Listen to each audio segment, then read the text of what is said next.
여러분, 역사상 가장 영향력 있는 인플루언서가 누군지 아세요? 놀랍게도 1600년도 더 전에 살았던 사람인데요. 바로 아우구스티누스입니다. 우리가 나 자신에 대해 생각하는 방식, 또 사랑이나 불안 같은 감정을 느끼는 거, 이런 것들이 사실은 전부 이 사람의 아주 개인적인 고민에서 시작됐다고 해도 과언이 아니에요. 아니, 어떻게 그게 가능했을까요? 오늘 그 이야기를 한번 제대로 파헤쳐 보겠습니다. 당신 안에서 쉬기까지 우리 마음은 불안합니다. 아우구스티누스의 이 말 정말 유명하죠? 근데 생각해두면 되게 신기하지 않아요? 1600년 전 문장인데 마치 잠들기 전에 SNS 피드를 끊임없이 내리면서 뭔가를 계속 찾는 오늘 우리의 마음을 그대로 들여다보는 것 같잖아요. 자, 바로 이 질문이 오늘 우리가 함께 떠날 여정의 핵심입니다.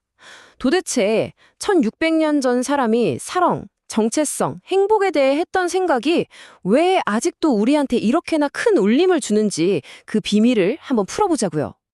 자, 그럼 시간 여행을 한번 떠나볼까요? 때는 로마 시대 북아프리카. 여기 아주 머리 좋고 야망 넘치는 청년이 한 명 있었습니다. 이름은 아우구스티누스.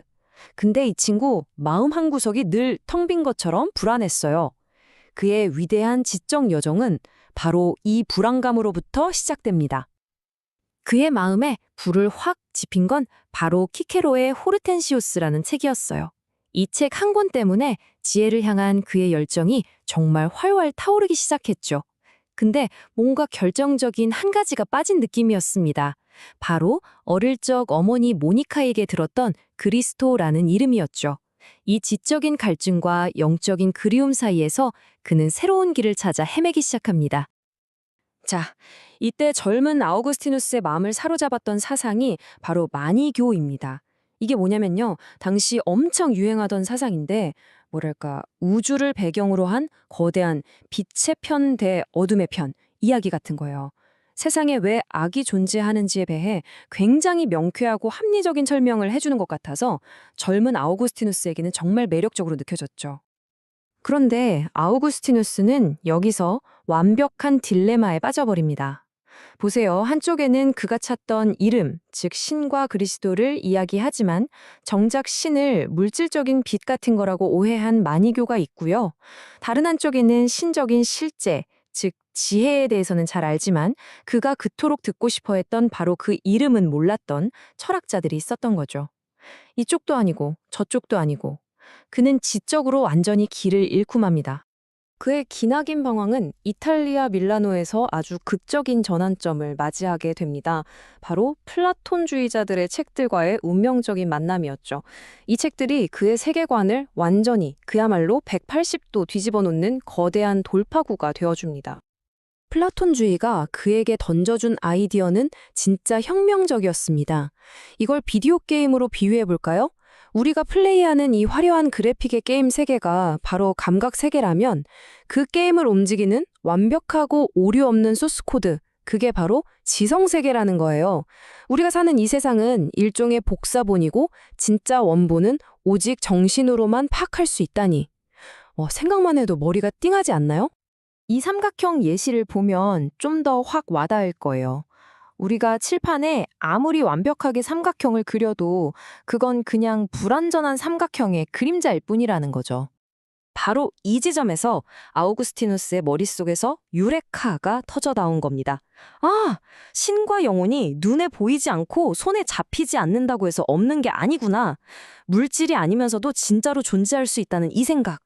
와, 수년간 그를 괴롭혔던 거대한 족쇄가 탁 하고 풀리는 순간이었습니다. 그가 찾아낸 방법은 이거예요. 안으로, 그리고 위로.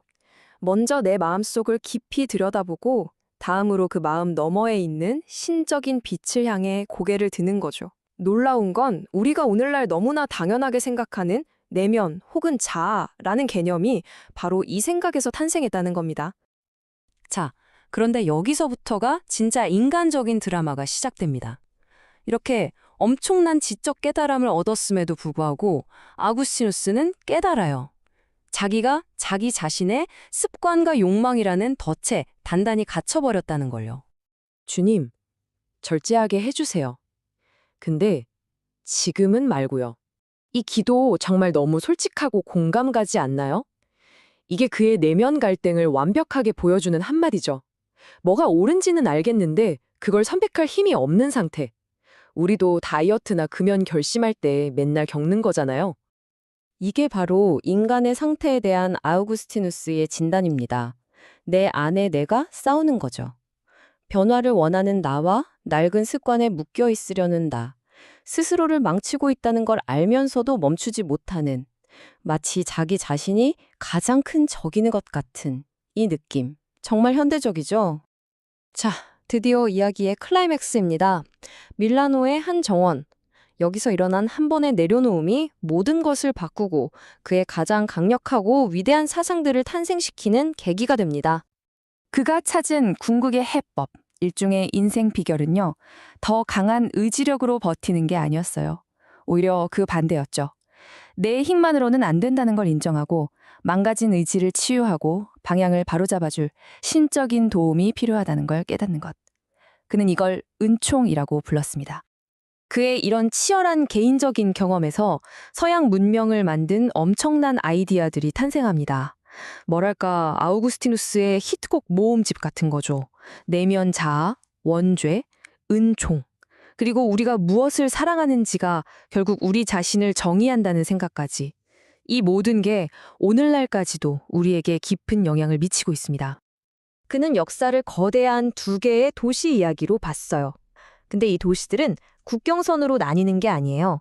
바로 무엇을 사랑하느냐로 나뉘는, 보이지 않는 공동체인 거죠. 자기를 사랑하는 지상의 도성과 신과 이웃을 사랑하는 신의 도성. 정말 거대한 비전이죠. 아우구스티누스는 결국 그토록 찾아 헤매던 마음의 쉼, 안식을 찾았습니다.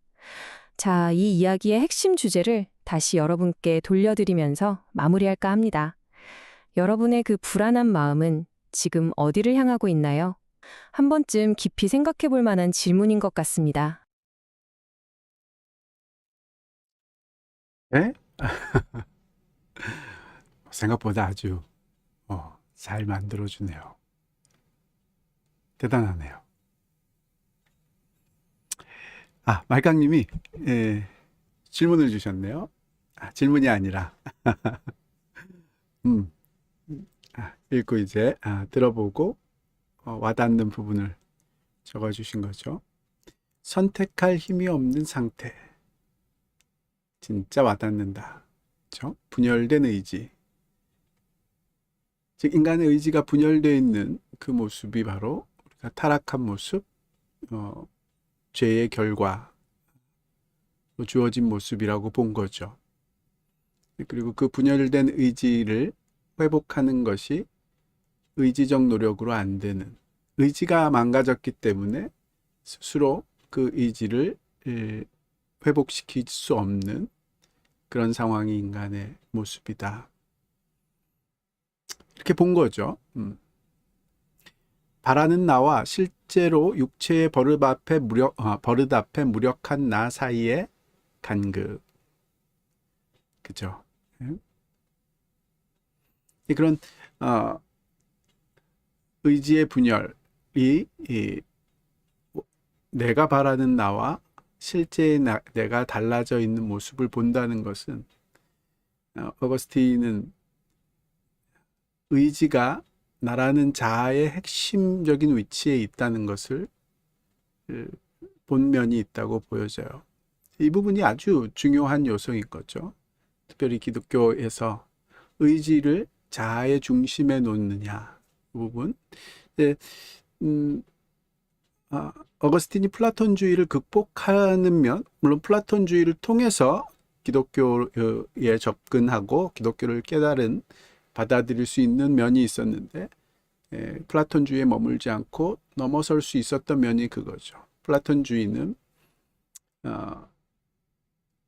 지적 능력을 영성이라고 보고 그 지적 능력이 이데아적인 요소라는 것의 어떤 핵심적인 요소로 보는 그런 면이 있다면